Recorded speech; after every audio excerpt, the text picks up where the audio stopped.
یزید کی لشکر جو امام حسین کے مقابلے میں آیا، امام حسین کے لشکر کی تعداد 72 تھی، تو یزید نے 22,000.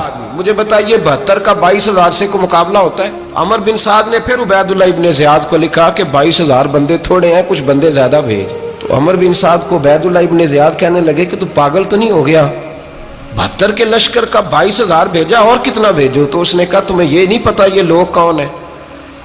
یہ مولا علی شیر خدا کی اولاد ہے، ان میں ایک ایک شخص ایسا ہے جو 1,000 کے مقابلے میں لڑنا جانتا ہے. تو یہاں کمزوری دکھائی جاتی ہے. ہمارے بچے سمجھنے لگے ہیں کہ یہ شاید کوئی ایسی داستان ہے، اور اس طرح کا ماحول ٹی وی پہ میں دیکھ رہا تھا، اس طرح کا ماحول بنایا جاتا ہے جیسے کوئی خوف ہے. یعنی واقع کربلا کوئی ایسا واقعہ جسے دیکھ کے خوف طاری ہو جائے، بچے راتوں کو ڈرے. وہ اکیلے درخت دکھائے جا رہے ہیں اور تیر دکھائے جا رہے ہیں. او یار کیا قوم کی تربیت کر رہے ہیں؟ واقع کربلا حوصلے کا نام ہے، دلیری کا نام ہے. سنیں بات اصل میں کیا تھی، بڑے ٹھنڈے دماغ سے میری بات کو سمجھیے گا. حضرت مولا علی شیر خدا کے بعد مسلمانوں کے متفقہ امیر بنے تھے حضرت امیر معاویہ. انہیں امیر کس نے بنایا تھا؟ امام حسن نے، حضرت علی کے بڑے صاحبزادے. حضرت امام حسن نے ان سے صلح کی، انہیں خلافت دی. اور صحیح بخاری میں نبی پاک نے فرمایا تھا میرا بیٹا حسن سردار ہے، جب مسلمانوں کی جماعتوں میں لہو بہ جائے گا تو حسن ان کی صلح کرا دے گا. وہ صلح امام حسن نے کرائی، جناب امیر معاویہ امیر بن گئے. حضرت امیر معاویہ رضی اللہ تعالیٰ عنہ بڑا پیار کرتے تھے نبی پاک سے، بڑا احترام کرتے تھے حضور کے خاندان کا. ان کی جو اجتہادی خطائیں ہیں وہ اپنی جگہ پہ موجود ہیں. چونکہ امام حسن نے ان سے صلح کر لی، لہذا ہم بھی ان کے بارے میں کوئی جملہ کہنے کے مجاز، ہماری مجبوری امام حسن ہے. اس لیے کہ جسے امام حسن صحیح کہے پھر امام حسن کے ماننے والے کو اسے غلط نہیں کہنا چاہیے. حضرت امیر معاویہ رضی اللہ تعالیٰ عنہ کا جب وصال ہوا تو حضرت امام حسن پہلے ہی ان سے وصال کر گئے، آپ کو زہر دے دیا گیا، آپ شہید ہو گئے. امام حسین موجود تھے. تو یزید کے بارے میں لوگوں نے کہا جناب امیر معاویہ سے کہ یہ ٹھیک ہے، مناسب ہے اور بہادر ہے، دلیر ہے، وہ جو ہوتے ہیں نا خوش آمدی ٹولہ. تو حضرت امیر معاویہ کے گرد بھی کچھ ایسے لوگ تھے، انہوں نے آپ سے کہا کہ یزید کو نامزد کر دیں. تو آپ نے یزید کو بلایا، حوالہ مجھ سے دیکھ لیجئے گا. بلا کے فرمایا کہ 3 بندوں کے سامنے اپنی خلافت پیش کرنا، اگر وہ تجھے مان جائیں تو امیر بن جانا، نہ مانے تو چپ کر کے گھر بیٹھ جانا.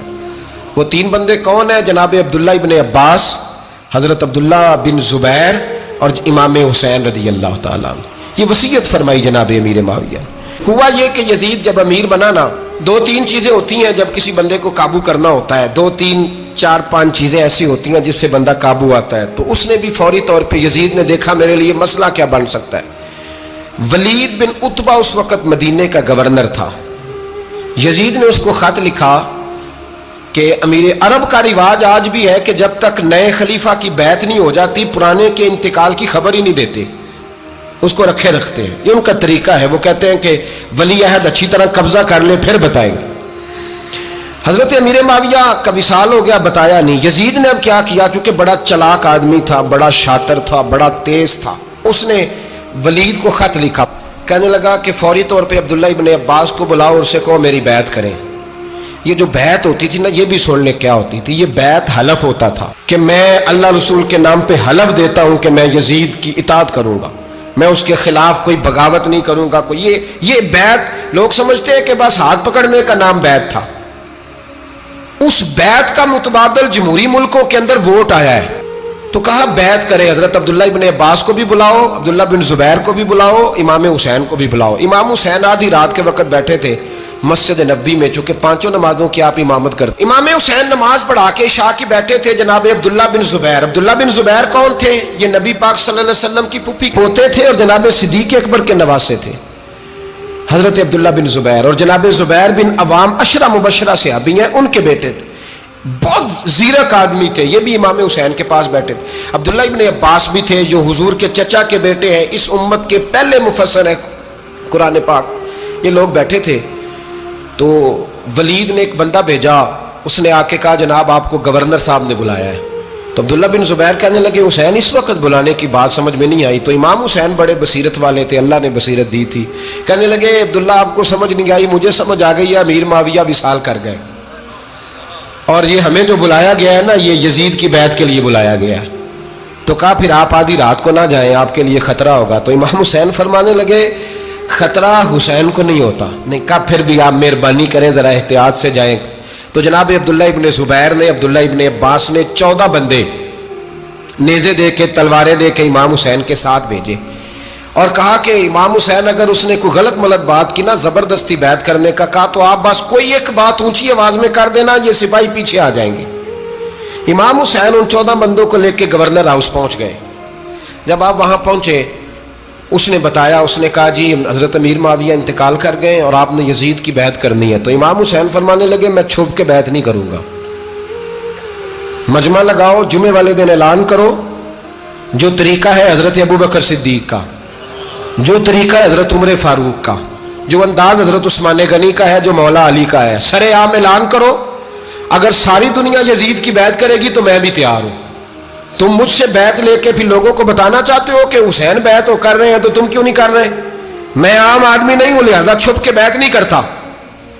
جب یہ بات کی نا تو ولید بڑا نرم دل تھا اور امام حسین کی شان کو جانتا تھا، وہ جانتا تھا یہ نبی پاک کا خاندان ہے۔ اس نے کہا جی مجھے تو حکم تھا، باقی آپ حضور کے نواز ہیں، میں کر کچھ۔ وہاں ایک بڑا بدبخت شخص بیٹھا تھا، عبد الملک بن مروان، وہ ولید سے کہنے لگا کہ اگر حسین آج تمہارے ہاتھ سے نکل گئے تو تمہارے لیے بہت بڑا مسئلہ کھڑا ہو جائے، انہیں جانے نہ دینا، یا بیعت کراؤ یا ان سے کہو جنگ کے لیے تیار ہو۔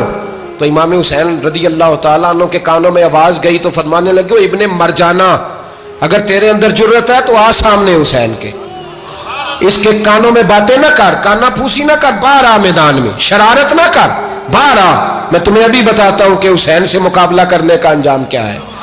یہ کہہ کہ امام حسین باہر نکلے، اپنے بھائی محمد بن انفیہ کو بلایا، عبداللہ بن زبیر، عبداللہ ابن عباس، ڈھیر سارے لوگ کٹھے ہو گئے۔ فرمایا یہ معاملہ ہے، اب کیا کرنا ہے؟ تو وہ کہنے لگے حضور وقت ابھی مناسب نہیں ہے، آپ اس طرح کریں یہاں رکے، ہم مکے سے، عراق سے، کوفے سے لوگوں کو بلاتے ہیں، یہاں ایک بڑی مجلس مشاورت قائم کرتے ہیں۔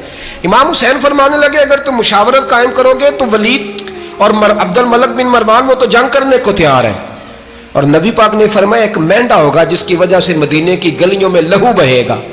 فرمانے لگے میں وہ بکرا، وہ مینڈا نہیں بننا چاہتا۔ کہا پھر آپ کیا کریں گے؟ تو امام حسین رو پڑے، فرمانے لگے میں مدینہ چھوڑ جاؤں گا لیکن مدینے کی حرمت پامال نہیں ہونے دوں گا۔ امام علی مقام آدھی رات کے وقت نکلے، سیدہ فاطمہ کا دروازہ ایک اس دن تھا جس دن حضرت مولا علی کوفے چلے گئے اور دوبارہ آج تالا لگا جب امام حسین نکلے۔ آپ جنت البقیع کے پیچھے کھڑے ہو کے حضور کا روضہ دیکھنے لگے، اس وقت گنبد تو نہیں ہوتا تھا، روضہ دیکھنے لگے۔ نانا تیرے کرم کے خزینے کی خیر ہو، میں جا رہا ہوں تیرے مدینے کی خیر ہو۔ سارا خاندان لے گئے، مکے تشریف لے گئے، حج کے ایام قریب آنے والے تھے۔ امام حسین نے وہاں لوگوں سے باتیں کی۔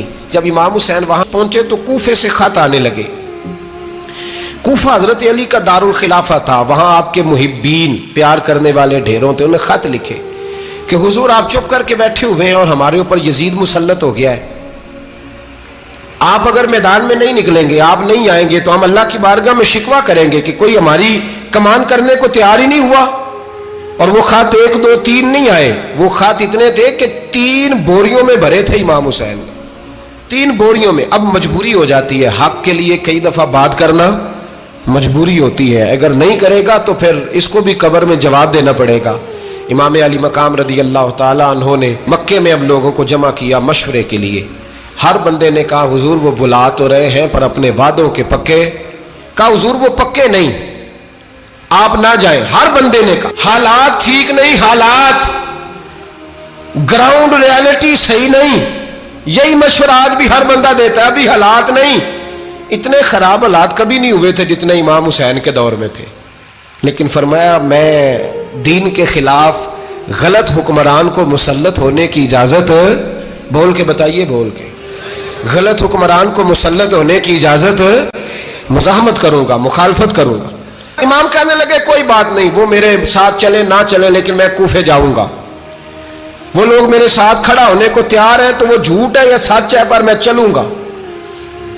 جب امام علی مقام نے اصرار فرمایا تو جو آپ کے قریبی صحابہ کرام کی اولادیں تھی ساری، یہ بھی اب بیماری ہے، کچھ لوگ کہتے ہیں جی صحابہ نہیں ساتھ چلے، تو میں کہتا ہوں اہل بیت نبوت کے تو کل افراد 21 تھے، تو 72 میں باقی اولادیں کس کی تھی؟ وہ ساری صحابہ کی اولادیں تھی، وہ سارے، پتہ نہیں کیوں اس طرح کا فلسفہ بیان کیا جاتا ہے جس میں حالات خراب ہو۔ حضرت سیدنا امام علی مقام کو جب بہت زیادہ کہا گیا نا، تو امام حسین رضی اللہ تعالیٰ عنہ نے فرمایا چلو میں ایک کام کرتا ہوں، مسلم بن عقیل کو بھیجتا ہوں۔ حضرت علی کے بھتیجے ہیں، امام حسین رضی اللہ تعالیٰ عنہ کے چچا کے بیٹے ہیں، حضرت عقیل کے صاحبزادے مسلم بن عقیل بڑے سمجھدار آدمی تھے، معاملہ فہم تھے، بڑے جری تھے، اتنا زبردست مشورہ کم لوگ دیتے ہیں جتنا حضرت مسلم بن عقیل دیتے تھے۔ ان کو بھیجا گیا کوفے۔ اب اس میں بڑی تفصیل ہے، وہ اپنے 2 بچے بھی لے گئے۔ جب وہ کوفے پہنچے نا تو کوفے پر جناب نعمان بن بشیر کی حکومت تھی، آپ گورنر تھے اور اہل بیت سے بڑی عقیدت رکھنے والے، نرم رویہ۔ عبید اللہ ابن زیاد کوفے کا گورنر نہیں تھا، یہ کسی اور علاقے کا تھا۔ جب آپ وہاں پہنچے تو نعمان بن بشیر نے دیکھا کہ حضرت مسلم بن عقیل آئے ہیں، تو لوگ دوڑے ان کی بیعت کرنے، بھاگے۔ اتنے لوگ جمع ہوئے کہ ایک دن میں 17,000 آدمی نے بیعت کر لی۔ کتنے بندے جی؟ 17,000 آدمی ایک دن آیا۔ اب وہ جو امام مسلم بن عقیل کے وہاں نعرے لگانے والے تھے، کہنے لگے حضور یہ پہلے دن کی کارکردگی ہے، 2-4 دن میں دیکھیے کیا ہوتا ہے۔ 2-4 دن میں کیا ہوا؟ 40,000 آدمی نے بیعت کر لی۔ اب وہ 40,000 بندہ تیار ہو گیا۔ ادھر سے جو یزید کے وفادار تھے انہوں نے خط لکھا یزید کو کہ تو نے بڑا نرم آدمی گورنر بنایا ہے اور 40,000 بندہ چلا گیا حسین کی طرف، اگر ایک دن مسلم بن عقیل اور رہے تو جو تمہارا گورنر بیٹھے ہیں نا جناب نعمان بن بشیر، ان کو گورنر ہاؤس سے نکال کے مسلم بن عقیل قبضہ کر لیں گے، تو چپ کر کے بیٹھا ہے۔ یزید بڑا تیز تھا، اس نے ایک آدمی گھوڑے پہ دوڑایا۔ عبید اللہ ابن زیاد ایک اور علاقے کا گورنر تھا پر بڑا ظالم سا بدماش تھا، بڑا سخت گیر آدمی تھا۔ اس کو کہا کہ تو پہلے ایک صوبے کا گورنر ہے، جا تجھے دوسرا صوبہ بھی دیا۔ اس طرح کار فوری طور پہ کوفے پہنچ اور جا کے مسلم بن عقیل کو گرفتار کر، جو آدمی ان کا ساتھ پھر بھی دے اسے قتل کر دے۔ اس نے کیا کیا؟ وہ آدھی رات کو آیا، منہ چھپایا، جبہ پہنا، لوگ سمجھے امام حسین آ گئے۔ بہت سارے لوگوں نے اس کے نعرے بھی لگائے۔ وہ چپکے سے داخل ہوا اندر، اور چپکے سے داخل ہو کے اس نے سب سے پہلا کام یہ کیا کہ نعمان بن بشیر رضی اللہ عنہ کو معزول کیا، کوفے کے گورنر ہاؤس پہ قبضہ کیا۔ پھر اس نے اسی وقت سوئے ہوئے سرکردہ لوگ، جس طرح ایک گاؤں کا چودھری دوسرے کا محلے میں قبیلوں کے جو لوگ تھے چودھریوں کو بلایا، کچھ کو سزائیں دیں، کچھ کو سخت کہا، کچھ کو ان کے عیب گنوائے کہ وہ تمہارا فلانا مسئلہ پھر خراب کر دوں گا، بلیک میل کیا۔ صبح ہونے تک حالات اگر تم نے میرے قابو میں نہ کیے تو یاد رکھنا بڑا مشکل ہوتا ہے حق پہ کھڑا ہونا، بڑی چیزیں لوگوں کو یاد آتی ہیں، اللہ جانتا ہے۔ پہلے کچھ ہوتا ہے، بعد میں معاملہ کچھ ہوتا ہے۔ حضرت مسلم بن عقیل کے ساتھ جس دن عبید اللہ ابن زیاد آیا 40,000 کا لشکر تھا۔ اگلے دن صبح ہوئی، اگلے دن تو یہ حال ہو گیا کہ آپ جب کوفے کی جامع مسجد میں زور کی نماز کے لیے گئے تو 5-7 ہزار آدمی نماز پڑھنے آیا، اور جب مغرب کا وقت آیا تو لوگوں نے چند ہزار لوگ رہ گئے، نماز کی نیت باندھی۔ توجہ کرنا میری بات پہ، ایک مسئلہ بھی سمجھ میں آئے گا۔ لوگوں نے نماز کی نیت باندھی تو حضرت مسلم بن عقیل امامت کر رہے ہیں، ہاتھ باندھے ہوئے ہیں، تو بہت سارے لوگوں نے پیچھے ہاتھ چھوڑ دیے۔ ایک بندے نے دوسرے سے پوچھا وہ ہاتھ کیوں نہیں باندھتے؟ کہنے لگے اگر عبید اللہ ابن زیاد کے کسی بندے نے دیکھ لیا نا تو ہم اسے کہیں گے ہم تو نماز پڑھ ہی نہیں رہے تھے، ویسے ہی کھڑے تھے، ہاتھ ہی نہیں باندھے سرے سے۔ جب نماز کی امامت باندھی تو 10-11 صفیں تھیں۔ جب مسلم بن عقیل رضی اللہ تعالیٰ عنہ نے سلام پھیرا تو پیچھے بندہ ہی کوئی نہیں تھا۔ حضرت مسلم بن عقیل کو گرفتار کیا گیا۔ عرب کا رواج تھا دشمن کو سخت سزا دیں تاکہ باعث عبرت بنے۔ بہت اونچا مینار تھا کوفے کا، گورنر ہاؤس کا، اوپر لے جا کے جناب مسلم بن عقیل کو زمین پہ گرایا گیا۔ اور جب وہ شہید ہو گئے تو شہید ہونے سے ایک رات پہلے وہ خط لکھ چکے تھے امام حسین کو کہ آپ آ جائیں، حالات بڑے اچھے ہیں۔ خط ملا تو امام حسین مکے سے کوفے کی جانب چل پڑے۔ امام علی مقام رضی اللہ تعالیٰ عنہ جب چل پڑے، تشریف لا رہے تھے تو رستے میں فرزق شاعر ملا، بڑا محب اہل بیت تھا۔ رستے میں ملاقات ہوئی، اللہ اکبر، حضرت مسلم بن عقیل جب گرایا شہید ہو گئے تو پھر اس نے اس طرح کیا کہ آپ کی لاش کو لٹکا دیا چوک میں. لوگ دیکھتے تھے تو عورتیں بچوں کہتی تھی تو نے باہر نہیں نکلنا, ہم نے نہیں امام حسین کے ساتھ چلنا, بس بڑا خوف ہے, کوئی بندہ نہ باہر نکلے, کوئی نہیں ضرورت ہمیں, حالات بہتر ہوگی تو دیکھی جائے گی. آج کتنے لوگ ہیں, کتنی دیگیں پکی, کتنی نیازیں بٹی, کیا کچھ ہوا. آپ ناراض نہ ہونا, میں آپ میں سے ہوں, آپ مجھ سے ہیں, یہ بات آپ کی نہیں میری سب کی ہے. آج بھی اگر امام حسین کے نام پہ جان دینے کی باری آئے گی تو دیگیں رہ جائیں گی. ناراض تو نہیں ہو گئے آپ لوگ؟ فٹافٹ مائیں کہیں گی باہر دی جانا, بالکل پتر سانو کی لگے, سارا دن کوئی ہمارے لیے. وہ پیر صاحب تو کرتے رہتے ہیں باتیں, ان کا تو کام ہے, خبردار ہم نے نہیں جانا. دیگیں دینے کو سارے تیار ہیں, جانے دینے کو تیار ہونا. ناراض ہو گئے آپ لوگ؟ چلو کوئی نہیں, ہو جاؤ, خیر صلی اللہ ہے, بات تو ٹھیک کر رہا ہوں نا. حضرت امام حسین رضی اللہ تعالیٰ عنہ نے فرزق شاہ رستے میں ملا تو امام حسین کو کہنے لگا کہاں جا رہے ہیں؟ فرمایا میں کوفے جا رہا ہوں. کہنے لگا حضور نہ جائیے گا, لوگوں کے دل آپ کے ساتھ ہیں, تلواریں آپ کے ساتھ نہیں. سیدنا امام حسین رضی اللہ تعالیٰ عنہ کو آ کے کہا حضور وہ سارے کوفے والے مانتے ہیں کہ بات حسین کی ٹھیک ہے لیکن آپ کی سپورٹ نہیں کریں گے. اور اگلی بات فرزق نے یہ کی کہ حضور میں حضرت مسلم بن عقیل کی لاش کو لٹکی ہوئی دیکھ کے آیا ہوں کوفے کے چوک میں. بڑا ہی خوبصورت فکرہ ہے امام حسین کا. فرمانے لگے میرا بھائی لٹکا ہوا تھا, کہیں کسی کے آگے جھکا تو نہیں تھا؟ لٹکا ہی تھا نا, کہیں جھکا تو نہیں کسی کے آگے؟ کہا حضور نہیں. تو آپ فرمانے لگے اگر مسلم بن عقیل لٹک گیا تو حسین بھی لٹک جائے گا, لیکن جھکے گا. حضرت امام حسین تشریف لائے, بچوں سمیت آئے. حر بن یزید ایک شخص تھا. حر بن یزید ایک مختصر سا لشکر لے کے اس نے امام حسین کو ایک جگہ پہ روکا, پھر دوسری جگہ پہ روکا, بالآخر تیسری جگہ پہ روکا. تو امام حسین نے فرمایا جگہ کون سی ہے؟ کہا حضور کرب و بلا. فرمایا بس یہی خیمے لگا دو, یہی.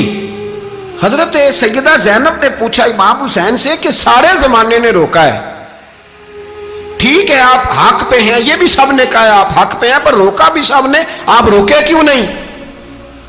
تو ابن کثیر اور ابن اسیر لکھتے ہیں کہ امام حسین رو پڑے, کہنے لگے بہن میں رک جاتا پر میں نے رات کو نانا مصطفیٰ کو خواب میں دیکھا ہے. تو حضور نے فرمایا حسین اگر آج یہ رواج پڑ گیا نا یزید جیسے لوگوں کا تو قیامت تک پڑا رہے گا. پھر لوگ کہیں گے کوئی نکلا نہیں تھا تو ہمیں بھی نکلنا. پھر لوگ ظالموں کے سامنے گردنیں جھکانے کے عادی ہو جائیں. میں کہتا رہتا ہوں, کہہ رہا ہوں, کربلا کی جنگ کفر اسلام کی جنگ نہیں, کفر اسلام کی جنگ نہیں کربلا کی. کیونکہ یزید تو بڑا پکا نمازی تھا, خطبہ دیتا تھا. وہ تو جب امام حسین رضی اللہ تعالیٰ عنہ نے کربلا کے میدان میں جمعے کا دن تھا تو یزید کے سامنے کو بات کرنی شروع کی, عمر بن سعد کے سامنے. تو عمر بن سعد کہنے لگا حسین زیادہ باتیں نہ کر, ہمارا جمعہ لیٹ ہو رہا ہے, جنگ کے لیے تیار ہو, فٹافٹ آ. اہل بیت نبوت کو قتل کریں گے اور قتل کے بعد پھر نماز پڑھیں گے اور پھر کہیں گے اللہم صلی علی محمد وعلی آل محمد, اسی نماز میں پھر درود بھی پڑھیں گے. یہ کیسا مرتبہ ہے, کیسا انداز ہے, دوستی قاتل سے بھی مقتول سے یارانہ بھی.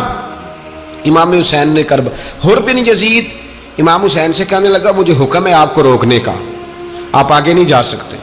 امام صاحب نے فرمایا وجہ زمین اللہ کی ہے. اس نے کہا آپ بیعت نہیں کر رہے, یزید کی حالات آپ کے حق میں درست نہیں ہیں, آپ نہیں جائیں گے. امام روک گئے.